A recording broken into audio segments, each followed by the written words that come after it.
Frank Klose's Mailbag, which is worthy of your read right now at 97.3 ESPN.com. And how the rainout affects the pitching, and what the hell were they thinking on Sunday with the pitching? There's a lot of questions around this team, who, by the way, 39-32. Last year at this time, they were 37-32 on the same date. Not much different. Frank Klose, 97.3 ESPN.com, at Frank Klose on Twitter. Joins us now on the Boardwalk Honda Hotline. Let's dive into it. So, last night I saw a tarp on the field, but I didn't see any rain, Frank. What gives? Well, it looked like there were some thunderstorms that they saw headed towards Washington, D.C., and they expected that rain to come sooner than later. They ended up waiting about 90 minutes. You know, if they had started the game at like 7:30, they could have got a whole 90 minutes or so in before a raindrop occurred again. And even when it started, it was very, very light rain. So I think this was one where they were trying not to get started and then have a delay, but instead they wasted 3 hours of everybody's time. Yeah, 3 hours of everybody's time. They didn't play a game at all, which means the Phillies pitching now is in total disarray. So let's take a look at first question in the mailbag comes from Kim, but it's not just Kim. It's everybody wants to know. What do they do with the rotation now with the rain out? They got the doubleheader, and I guess we can get into why they did what they did on Sunday afterwards. But what's the rotation look like today moving forward? Well, Jake Arrieta is going to start tonight if they play. Again, there's another chance of rain. You know, the same system that's kind of affecting South Jersey is down in D.C. as well. And if you look out the window, you've seen plenty of dark clouds today, and it could be one of those hit-or-miss situations where some rain comes into D.C. So provided they play today, and I think that's why they rescheduled the doubleheader for tomorrow. So tonight would be Jake Arrieta. For the doubleheader, they will go Zach Eflin and Nick Pivetta. And then Thursday, Aaron Nola against Max Scherzer. So if they do that, now instead of Friday being a question mark, Saturday is also a question mark. So it looks like the Phillies have two games where they don't have a designated starter for. Now, Gabe Kapler did say they were going to probably, this is before yesterday, they were probably on Friday going to use Vince Velasquez in an opener situation. And now they're in a situation where that's not even enough because they're going to need length from that bullpen 2 nights in a row. So I think we're going to see a lot of people going back and forth between AAA and the majors this coming week because, the likes of Enyel De Los Santos, Ranger Suarez, Drew Anderson, you might see them switching out one for another.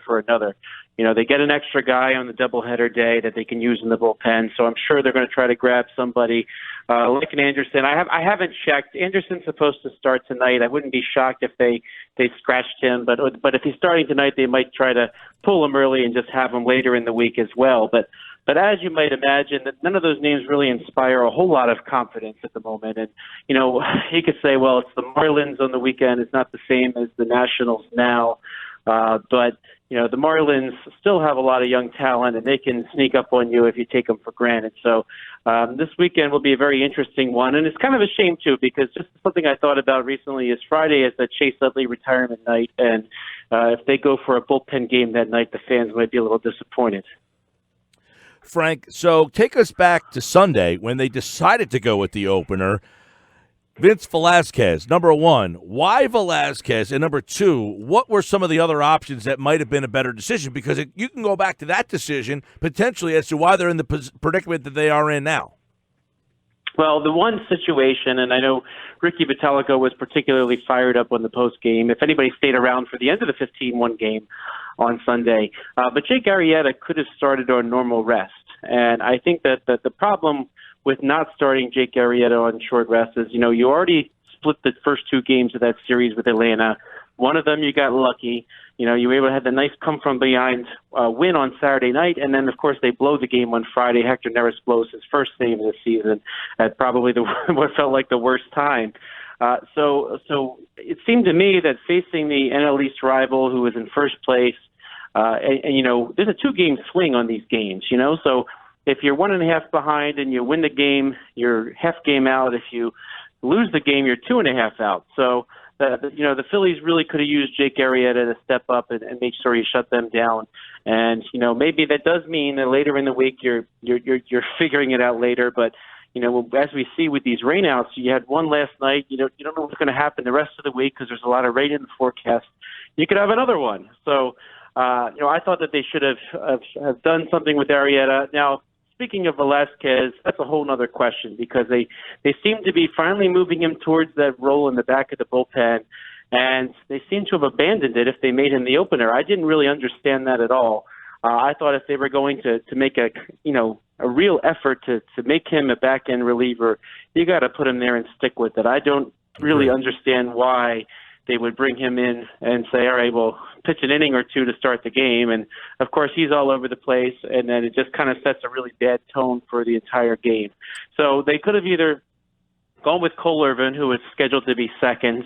I've heard you say all the time, the opener thing, you don't really have a strong opinion one way or the other, Mike, but it's still the same batters if you face them in the third inning or the first inning. But Cole Irvin could have started. The Phillies could have had Cole Irvin around. They could have also gone to Enyel de los Santos, who started that day at AAA, and he ended up giving them 6 innings and allowing 3 runs, which is a quality start by definition. So they could have gone that way. But I think the biggest problem with all this was they pulled Jared Eichhoff from the starting rotation without having a plan, it seemed. It was just like, okay, well, you can't start again because you're not pitching well. But, by the way, we're going to make Sunday a game where we put all 3 pitchers that have been removed from the rotation. That'll be our day. Mm-hmm. That I didn't really understand much at all.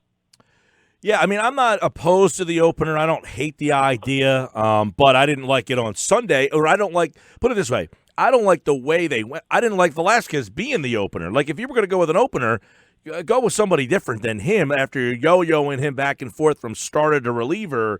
I don't think that made a whole lot of sense because it's almost like, to me, you're devaluing him as a bullpen guy by saying, hey, we're going to ask you to start the game and really just get us through 2 innings. You know what I mean? Yeah, and I don't know if he liked that idea too much. Maybe he can't, this is still a very human game. So maybe he came out of the gate thinking he had to do too much or was trying to show people he really belonged in the rotation.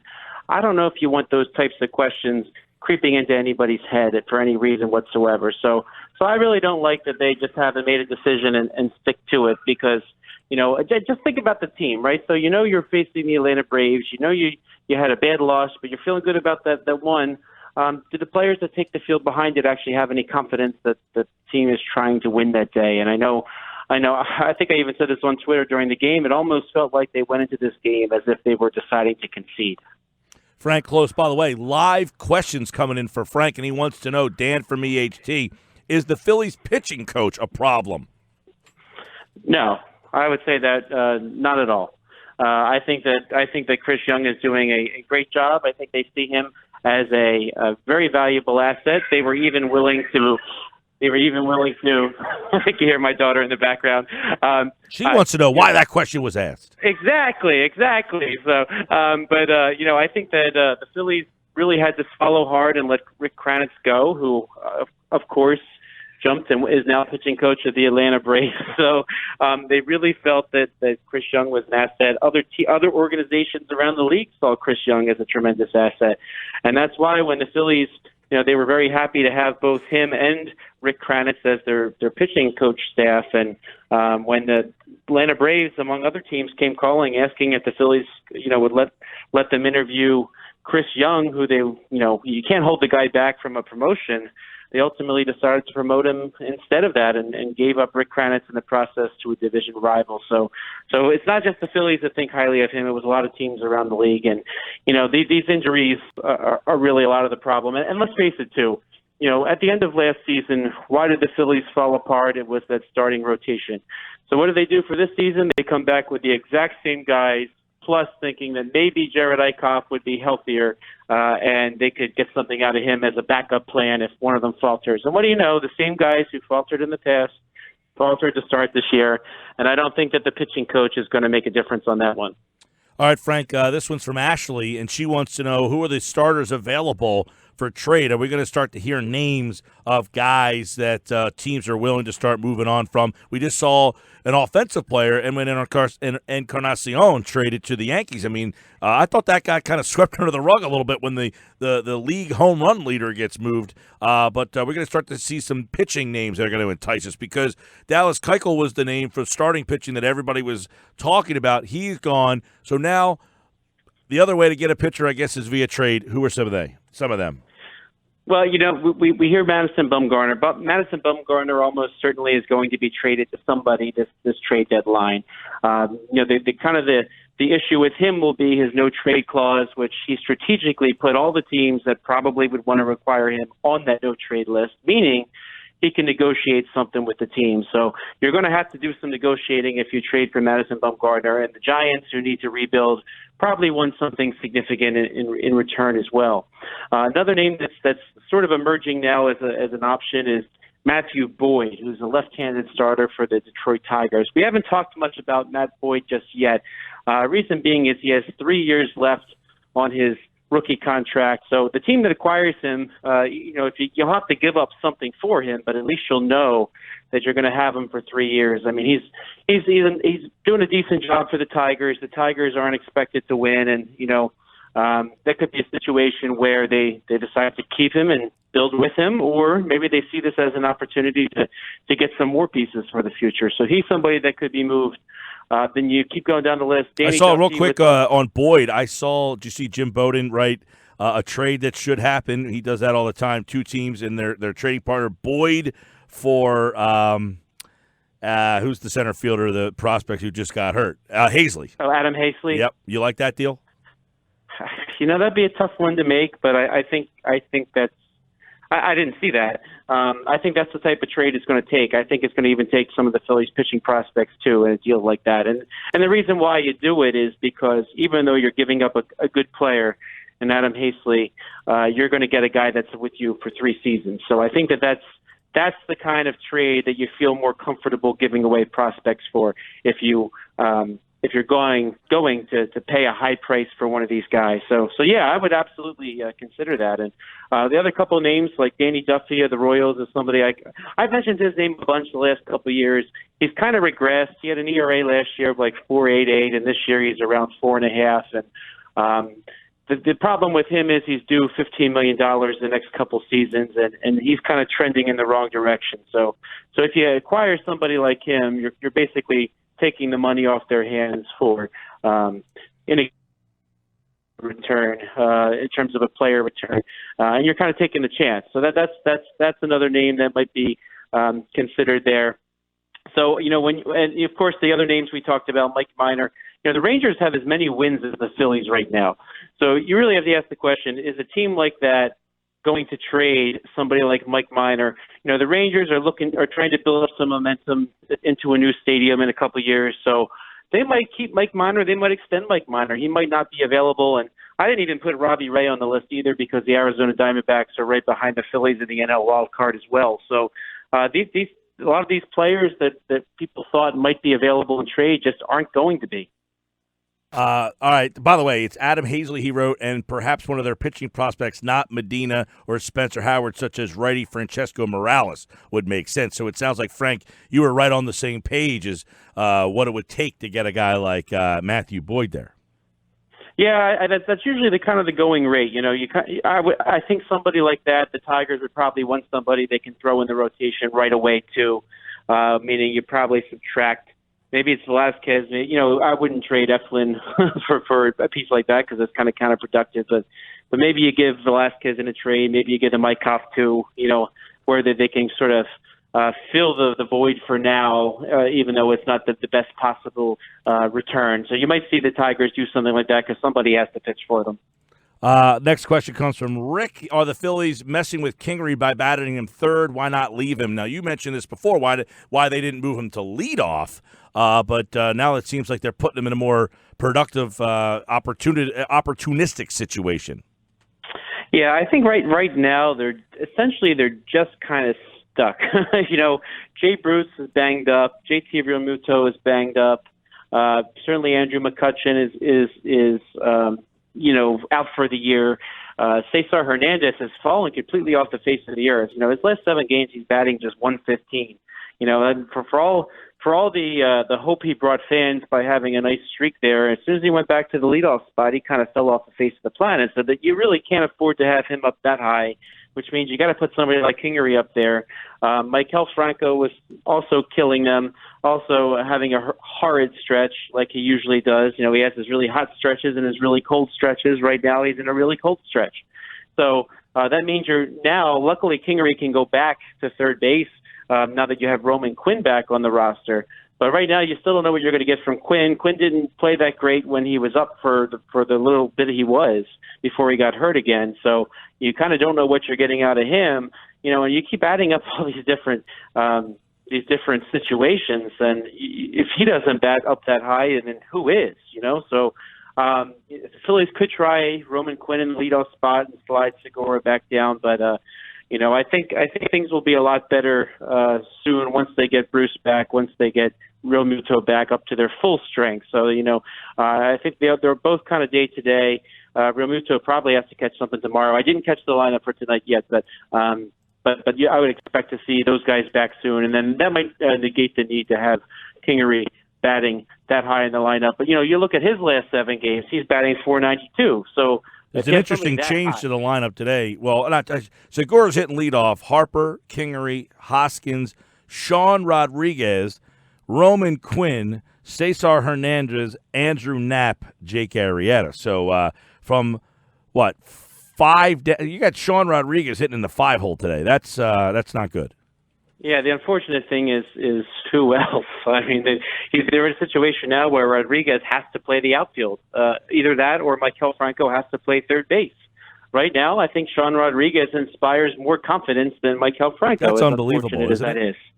Well, Rodriguez had a lot of great seasons until he had that unfortunate accident where I believe it was somebody who was drunk and stole a police car, hit his family, just minding their own business. And he never really recovered from that the last couple seasons. So, he's very, very talented. You hope he can draw on his tremendous talent he's had in the past. And you know what? And really, it's not much of a risk if the alternative is Maikel Franco right now. Yeah, that's what do you do there? I talked yesterday about maybe in the offseason they could have taken a shot on a guy like Donaldson, but unfortunately, that was you were right. You messaged me that he got paid pretty good money. You said Moustakas, but they seemingly wanted to give Franco one more shot here, but it's blown up in their face. Well, I think they realized that Odubel Herrera very inconsistent. They realized Maikel Franco very inconsistent. But I think with the other acquisitions, they thought, okay, well, if you have these guys hitting 7 and 8. It's not that bad. Well, I think we see what happens then is when your depth takes a hit, then all of a sudden those 2 guys ended up being, expected to be key players in this lineup. And the more you lose the McCutcheons, and even Herrera himself got subtracted from the situation thanks to his arrest. Then that put more pressure on them, and then they had to slide up into more important roles. So I think they felt that they could find a center fielder in trade. They could find another infielder in trade. And I think they also felt that Scott Kingery, they still believed in Scott Kingery. So, and as we see now, he's done everything they've asked of him. And right now he's playing between those 2 positions. Be very interesting to see what happens long term. During the year at times, it seems like, maybe Cesar Hernandez should stick around. Well, watching things now, you might be thinking, well, maybe Scott Kingery should be the second baseman of the future, and then you go find a third baseman. So unfortunately, it's an issue where it seemed like they had the appropriate depth, and it also hurts them. By the way, it's also worth noting that the disappointment that Aaron Altair and Nick Williams have been has also really kind of exacerbated the problem because, 2 years ago, Aaron Altair had a really nice season.